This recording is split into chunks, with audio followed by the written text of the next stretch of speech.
Are you looking for the ultimate source of inspiration, knowledge, and entertainment? Look no further. Network Kingdom is a unique platform that brings together experts from various industries. Through networking and collaboration, we create inspiring conversations that educate, entertain, and motivate our listeners. Whether you're a business professional, an entrepreneur, or simply someone looking to grow their knowledge base. Hello, people. It's yet another Conversations with Omo, and I am excited to have with me Simon T. Bailey. And I'll go back a little as to how I met Simon T. Bailey. I met him several years ago in my active event planning days when I did weddings and honeymoons. And I belonged to an association called Association of Bridal Consultants, and it was amazing. And we had yearly conferences. And the first day I heard Simon T. Bailey, I cracked up. I'm not very sure. All I knew was I was laughing. And I just kept laughing. At the time, I hadn't started reading his books.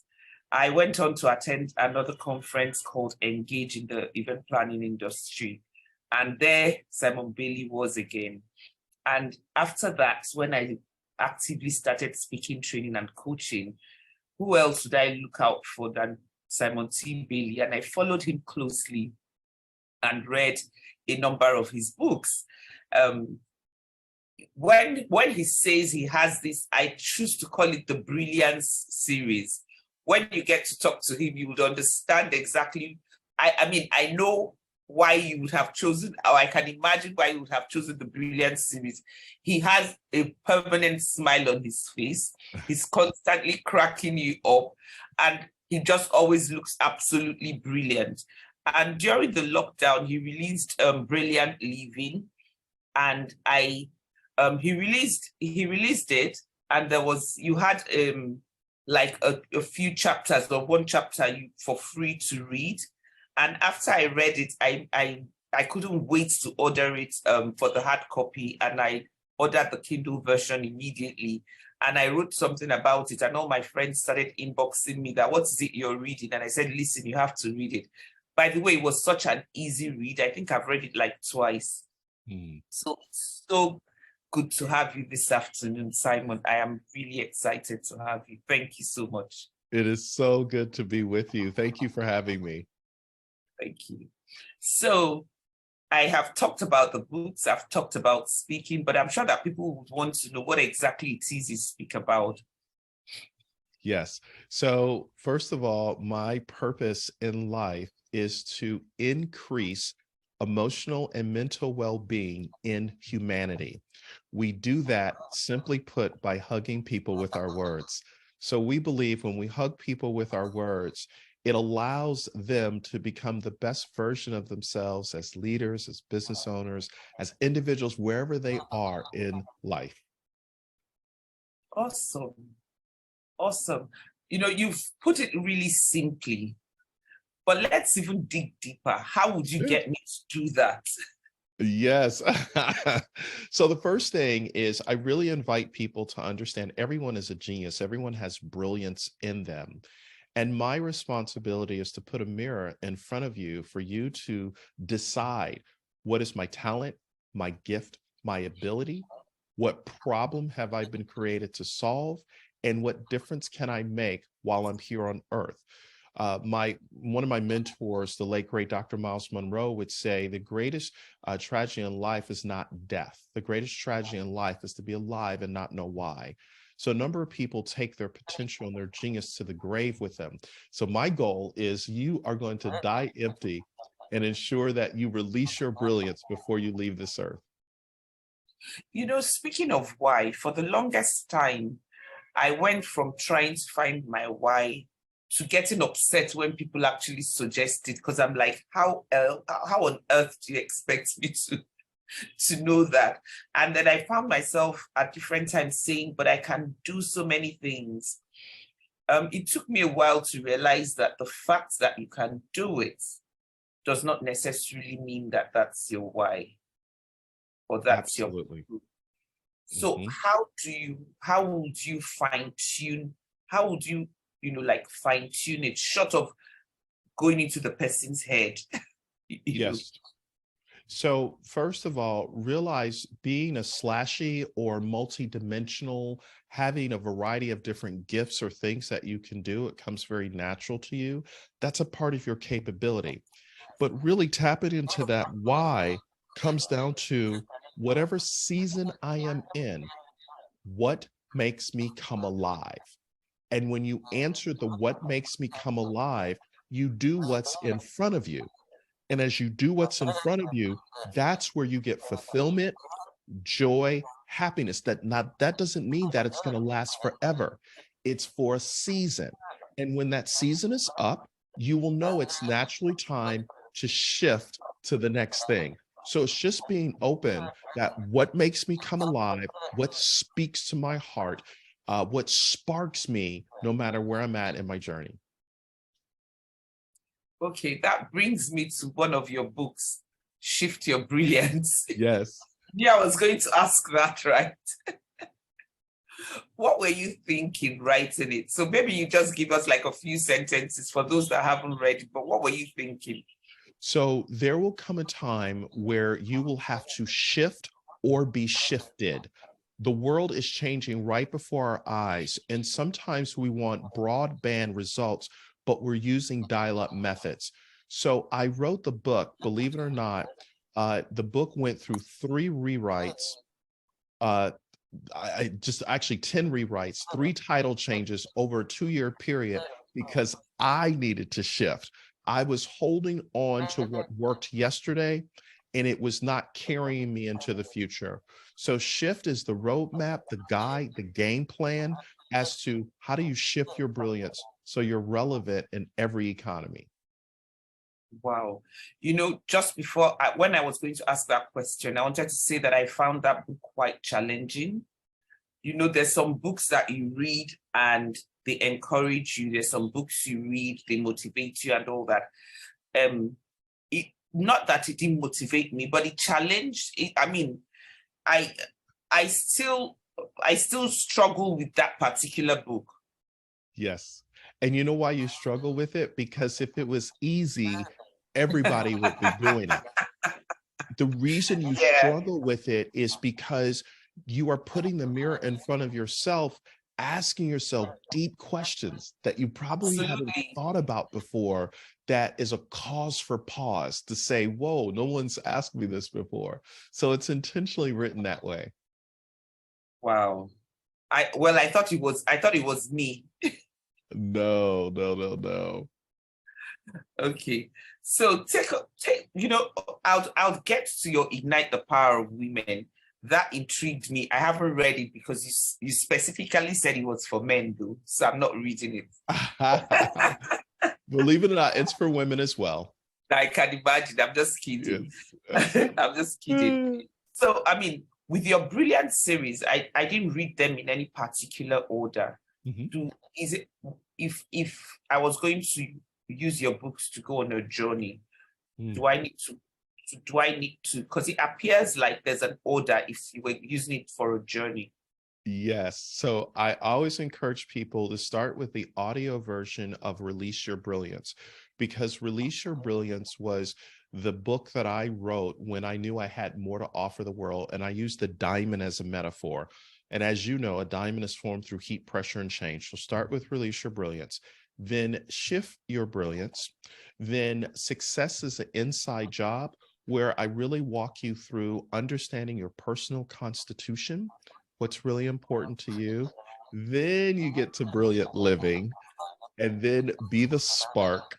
And then finally, obviously, Ignite the Power of Women. So kind of in that order, because it also shows my evolution as a thought leader and as a writer. As I'm seeing different things, I'm growing, I'm passing it on to you, the reader. Awesome. I can actually feel sometimes you read some books and there's absolutely nothing wrong with the book, but there's some you read and the person is writing it from personal experience. Yes. Yeah, that's amazing. So if, as an author, and several other things, speaker, trainer, coach. As an author, how would you, because I get that question a lot. Well, I get asked, not because I'm an author, but because they want me to ask you guys. As an author, how do you put your thoughts together and then put pen on paper? How do you go from just a single thought to, where you are today? And I say this because I've had people who have said to me, oh, you need to write a book. And when people say that to me, I say, oh, I have several books I've written in my head. And that's because I'm a recovering perfectionist. And that's because I would have thought about it and then I would decide, oh, nobody's going to like it, or, it doesn't speak. I think about it, analyze it, dismiss it, judge it all by myself and all in my head. And I know that's wrong. I don't do that anymore. That said, there must be a process, or maybe not cast in stone, but how does one take their thoughts from just a thought to putting pen on paper to actualizing a book? So number one, don't think of it as a book. Think of it as a conversation with your soul. What do I mean? So if I think if I've got to write 30, 40,000 words for a book, you shut down. But if I have to write just 300 words of my best thinking, then it's more of a conversation that you're writing on paper that you're having with the reader, and you're engaging them in this back and forth dialogue. That's number one. Number two, where are you in your journey? Write from your real world experience. So for example, I've got a new book that'll be out this summer. And the focus of this book is everything I wish somebody would have told me over the last 35 years, the wisdom nuggets that people have shared. And I'm now at a place to realize there were some things I listened to, there were some things I didn't listen to. So I'm going to speak from failure and I'm going to speak from growth. So write from where you are, because it just comes natural. 300 words or less. Don't judge it. Don't say, is this perfectly written? No, just get it out on paper. And then the third thing, whenever you have an idea, if you think it, ink it, write it down, and then commit that, you know what, I'm going to do 100 words a week, just 100 words a week. And what'll happen is you'll start to develop the habit that the next week you'll do another 100 words. And the week after that, you'll do another 100 words. And then what will happen over time, 100 words times 4 weeks is 400 words that you've written down. If you write 400 words over 12 months, that's 4,800 words that you've written. Your book is done because you chunked it down. You didn't overwhelm yourself that it's got to be perfect. It's got to be this. No, if it doesn't move you, it won't move the reader. So write from your journey and where you are. Wow, that's powerful. That is powerful. That is powerful. I was listening. I was going to take notes. I wasn't sure whether I wanted to take notes or whether I wanted to listen. Sure, that's fine. I'm definitely going to go back and listen to this over and over again. But that's amazing. And it sounds quite, so, when you started, I was going to say, yeah, right. Sounds so simple, 100 words. But thinking about it, really, there's enough time to write 100 words. It's just 100 words. We spend the same amount of time faffing around on social media. So, if I was going to write 100 words of my personal journey, I'm not having to think too far. I'm not having to do any research because it's my own story that I'm telling.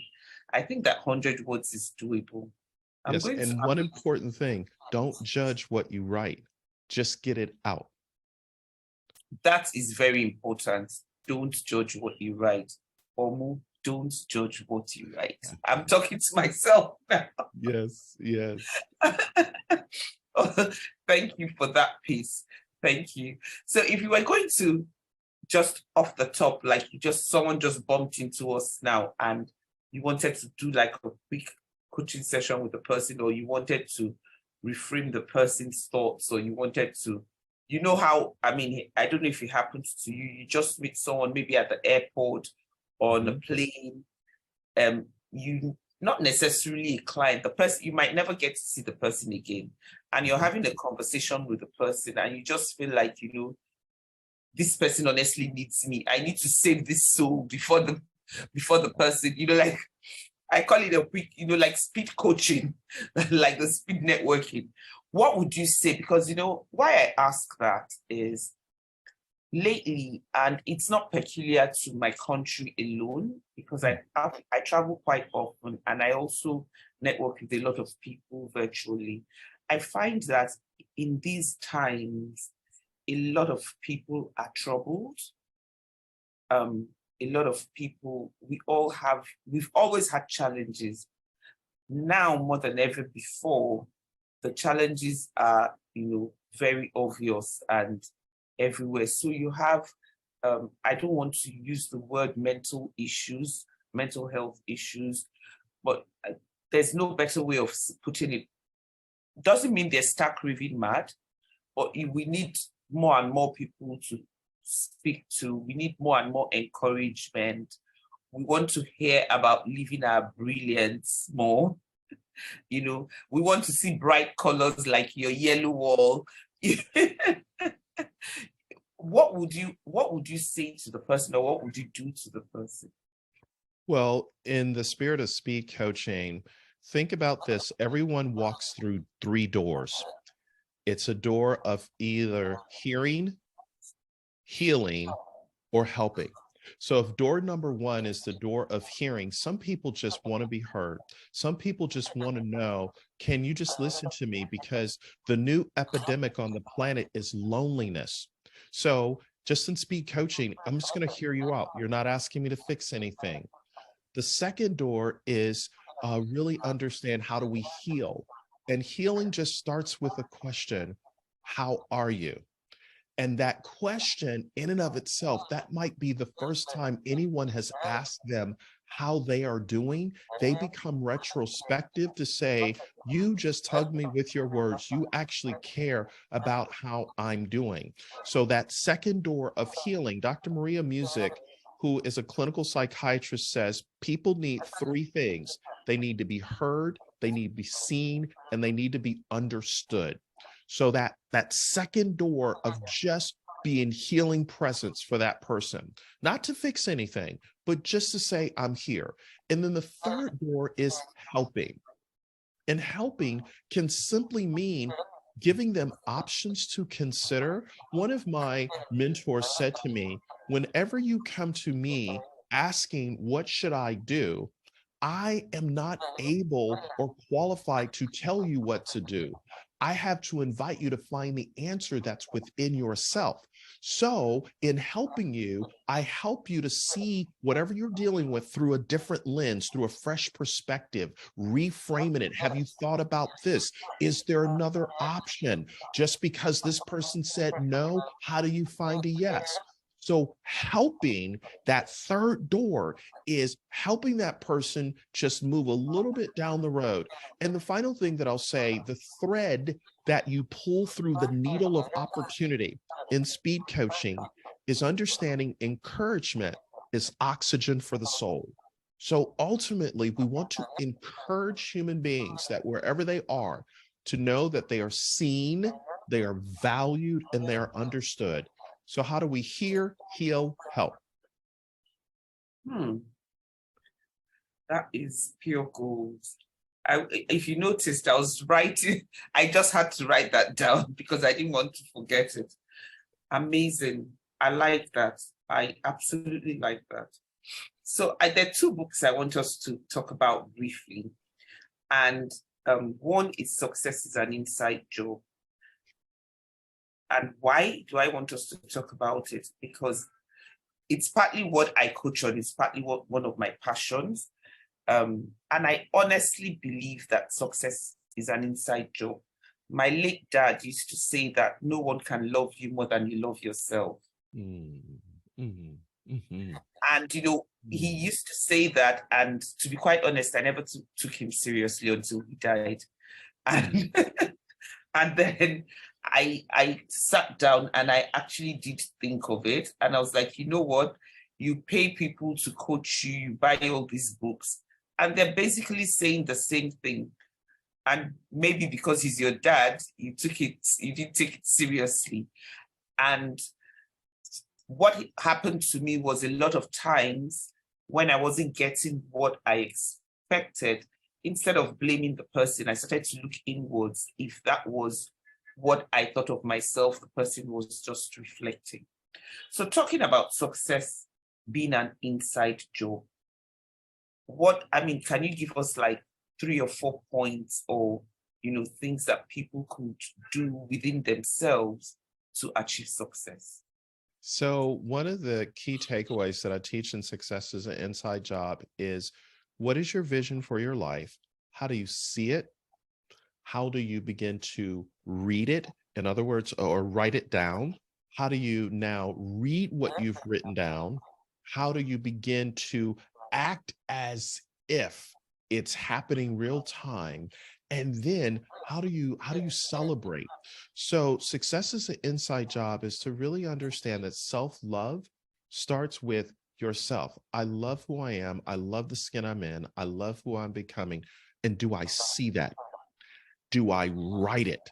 Do I say it? Or do I commit verbal judo on myself? Am I beating myself up?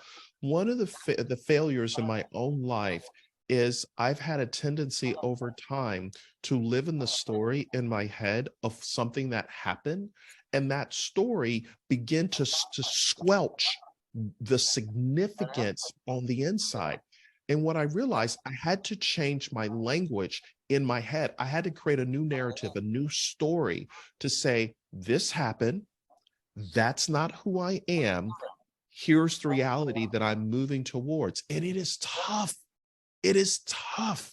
But when I changed my language, all of a sudden, I started to believe it.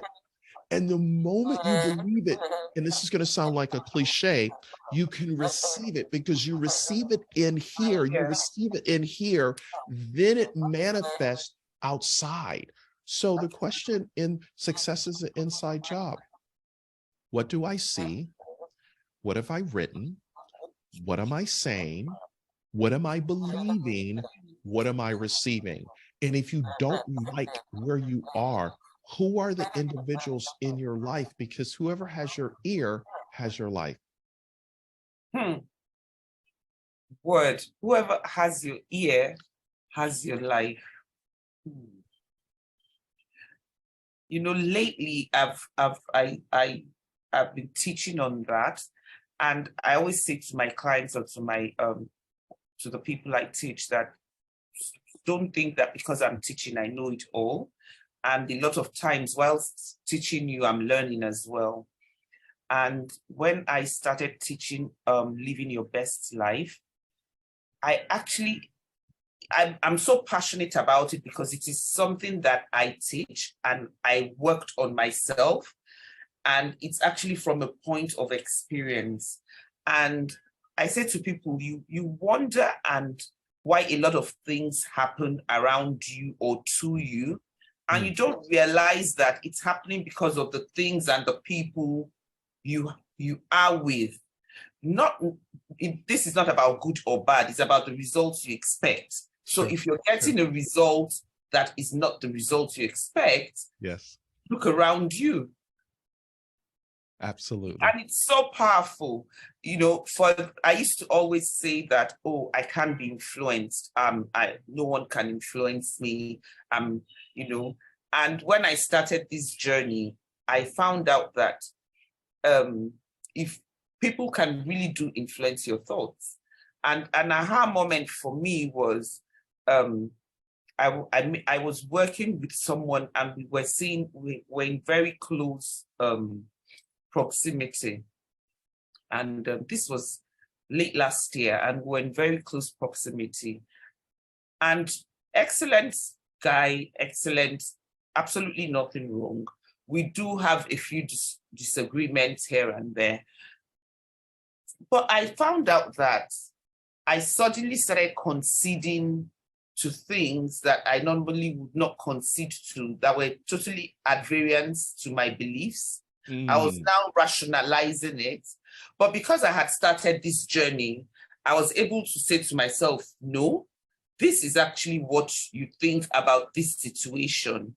And this is what this person thinks about this situation. Now, because you've heard so many voices, you're beginning to think that, okay, well, even if I don't like it, it's okay if they like it. It's, you know, and I'm like, no, that's how it starts. You know, you're sowing a seed and then you're nurturing it, and very soon it's going to grow full blown and start fruiting. So I now, you know, I actually had to go back to my son and say, no, you really can be influenced.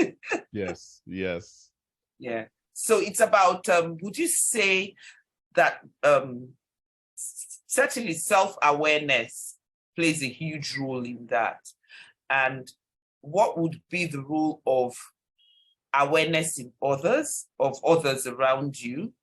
And then what role would empathy play? Because I think that a lot of times, out of empathy, people are stuck there.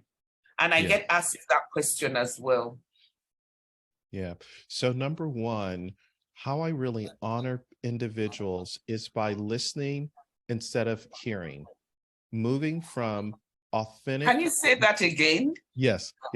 When I'm really honoring and being empathetic and compassionate to another human being, I am practicing what I teach, authentic listening instead of selective hearing. Because selective hearing is I'm waiting for you to stop talking so I can say what I say. And here's the reality. When you hear, that's a courtesy, but when you listen, that's a compliment. So how do I truly begin to listen to a person and they know that they are honored in listening? That's number one. Number two, when you are practicing authentic listening, you're saying to that person, here's what I heard you say. Is this what you meant? And you're clarifying that they have been heard and understood. And then number three, it's also recognizing one thing that is right about that person and highlighting that, because so many times people are told what's wrong with them.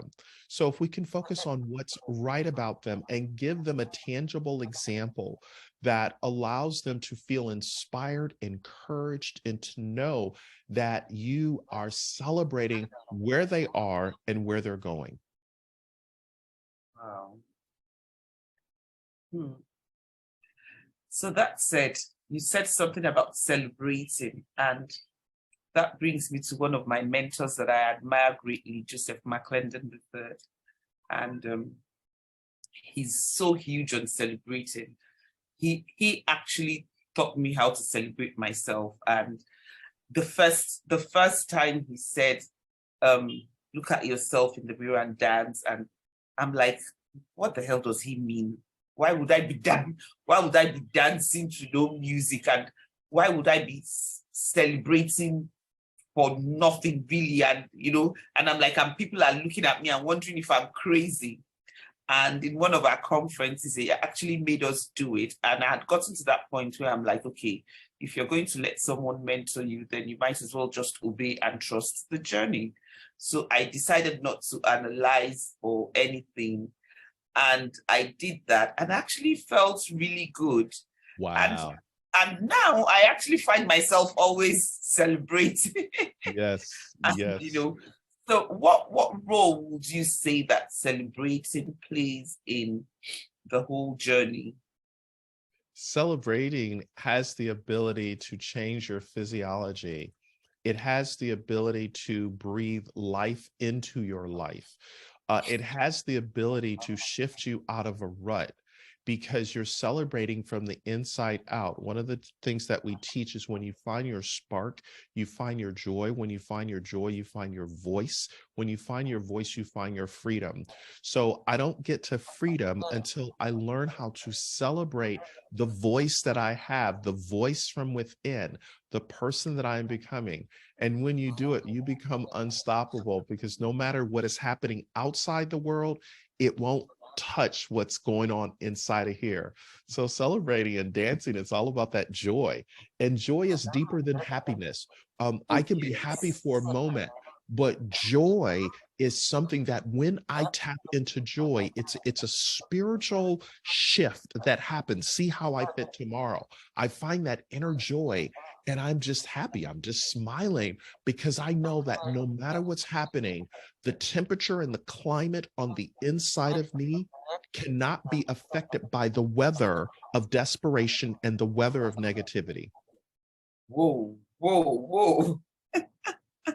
That is powerful again. Oh my goodness. You know, I wasn't going to talk about be the spark, but you just mentioned find your spark and I smiled. I wasn't going to talk about it, but now that you said find your spark, we had better, you know. I know that it has a bit to do with customers and all that. You do have a background in customer service, right? If I remember correctly. Yes. Yes, I remember. Yeah. I know that the Be the Spark has something to do with customers, but I also know that a lot of your books have this wholesome approach. You just don't direct it to a particular niche per se. So being the spark, is it just the customers that you want to be the spark? Because my understanding is I haven't read the whole book.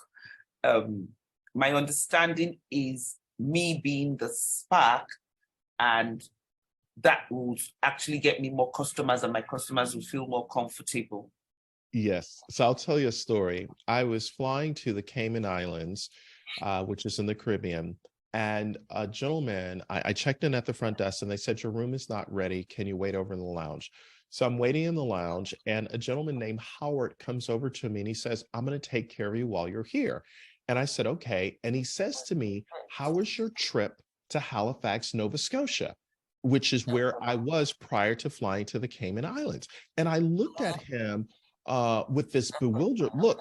In the world did he know that I went to Halifax, Nova Scotia? And he said, I went on your Instagram feed before you arrived to see where you were coming from.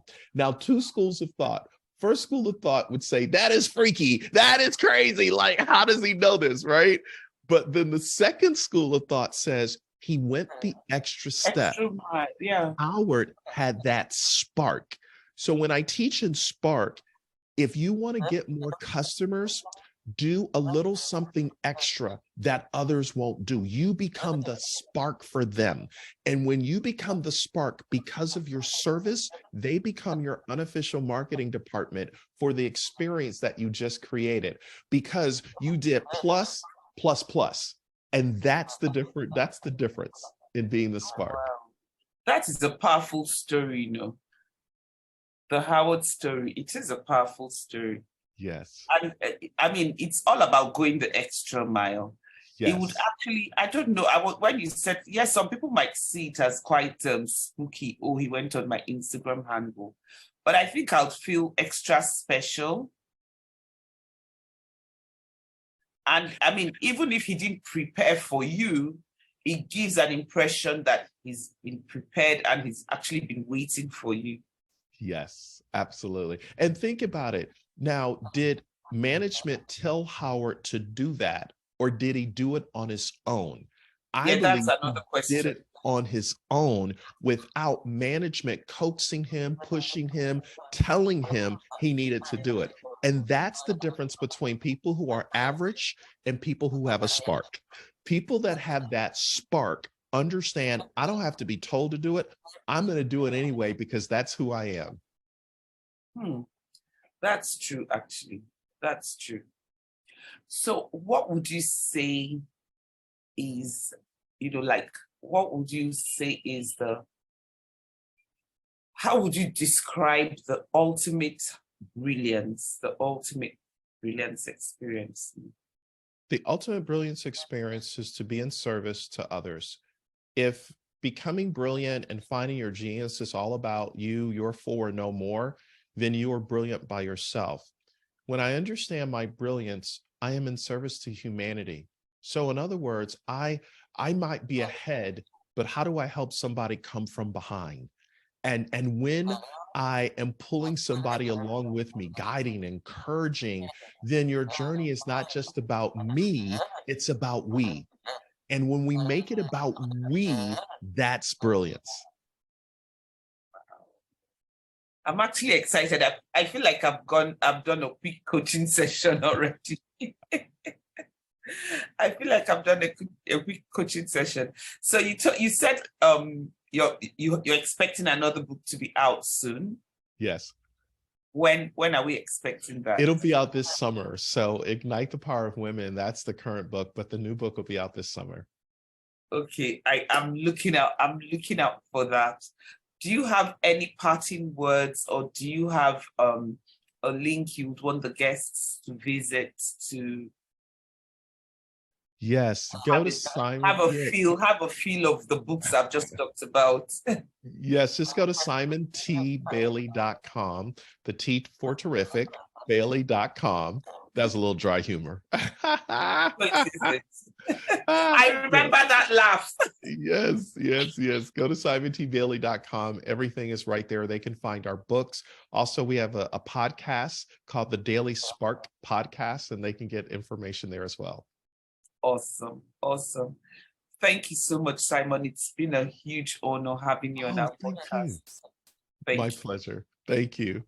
And for you guys out there, like you've heard Simon, simontbailey.com, T for terrific. Go there and have a look at his books. And if you want to see his beautiful smile, subscribe to the YouTube channel and see him. Otherwise, you can listen and download the podcast.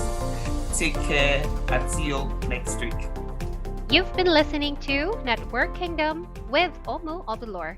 Remember, if you cannot see where you're going, ask someone who has been there before.